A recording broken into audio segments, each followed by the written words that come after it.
Hello and welcome to the inaugural version of the 8 Things I Learned This Week video part of the podcast. I'm going to paste all the 8 things in a blog post where you'll see this also. But also spread it around via the internet with some of the shared tools that are there. This is a new ongoing piece to kind of revitalize the you already have the answers brand I've had and turn that into my push for my personal development site. So this is one thing I'll be doing, 8 things I learned throughout the week during various interactions with stuff. So it's a little rough. It's my first time. We're doing it with the webcam here on my new laptop. So just let me know, just give me any feedback you want to via the comments section here as where we're going. So the first thing I learned this week was that Rick Springfield is 60, and that was a shock to me. Rick Springfield, along with REO Speedwagon, performed in Little Rock as part of a TV taping of the holiday celebration on ice. When I got the tickets, I had no idea about the mini concerts. I just knew it was, the typical on ice type deal. Yes, Rick sang Jesse's Girl along with some of his other classics and some Christmas songs. REO Speedwagon got in some of their classics hits in too, and they gave us a taste of their new Christmas album. They had Christmas songs and they all sounded like REO Speedwagon. But trying to wrap my head around the whole Rick Springfield is 60 thing actually kind of made my head hurt, and it made me feel pretty old too. Number 2, you can just about fix just about any of your mistakes. After the holiday celebration on ice ended with a big musical number and dance number with all the bands and the skaters on stage, Brian Bartono got a mic and let us in on a secret on why you never see any mistakes in the TV tapings, TV presentations of the ice dancing. And that's because they give all the skaters a chance to retape segments of their performance, and then they splice them in there. It makes me feel better about having to redo a lot of the work I've been doing lately. And just for a programming note, Holiday Celebration on Ice is going to be on November 29th, and I believe it's going to be on NBC, so look out for that. You'll see Little Rock at its finest cheering on these great performers. Number 3, the third thing I learned this week, is beware the trappings and the traps of fame. I got to spend some up close and personal time with some nationally known radio personalities this week, and I learned a lot about how to handle people and how to be handled in certain situations, and on the flip side, how not to handle people and how not to be handled in certain situations.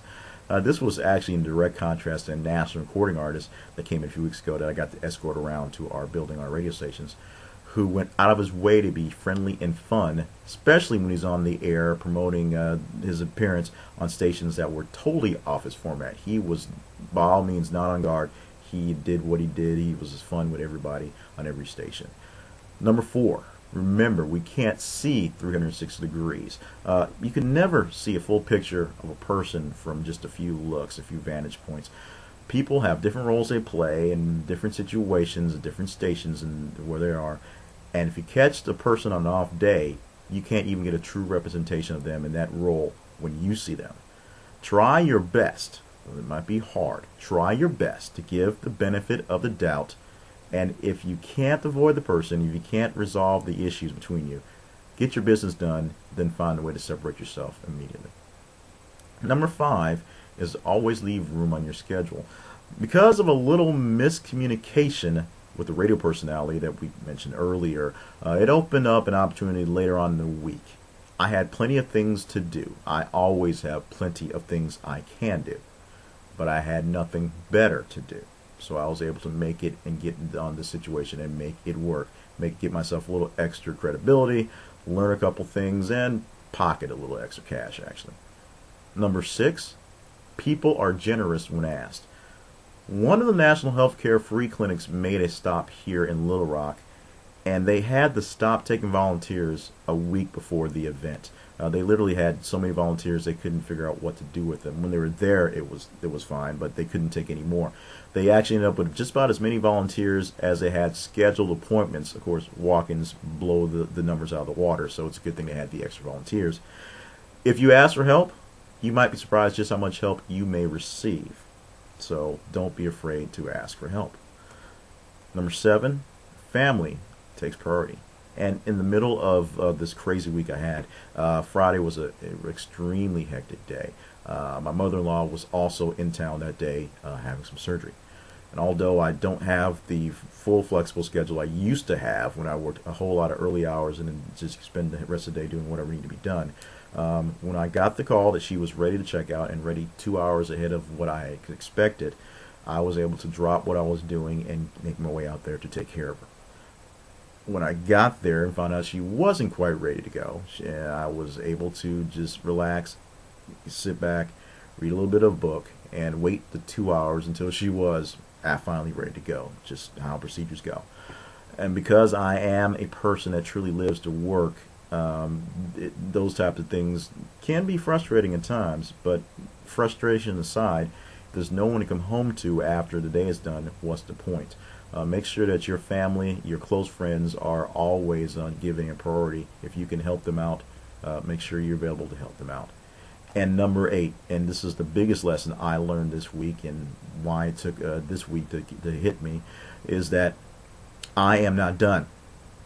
This has been one of the most frustrating, disappointing years of my life. In 35 years, 2009 has been a terrible year.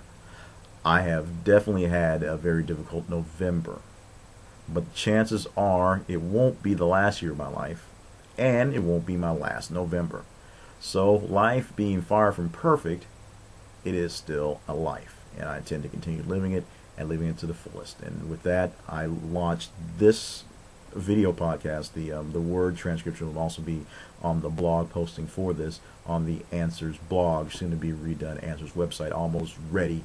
Just putting a few last tweaks on there. We'll have more ideas, more thoughts, more programs, more things for you to do, more things to keep you going and to remind you that you already have the answers as I turn my Answers blog and website into flagship on personal development and helping folks out, because generally, basically, what I want to do, find a way to help the most people out as possible. So thank you so much for putting up for this first edition, the inaugural pilot edition of 8 Things Learned This Week. Keep on looking for more things from me, J. Cleveland Payne, and all of the folks behind me that work with me at YouAlreadyHaveTheAnswers.com, which of course is the blog for You Already Have the Answers, and of course Fast Forward Business Properties. So thank you so much, and we'll have more of these coming down the line.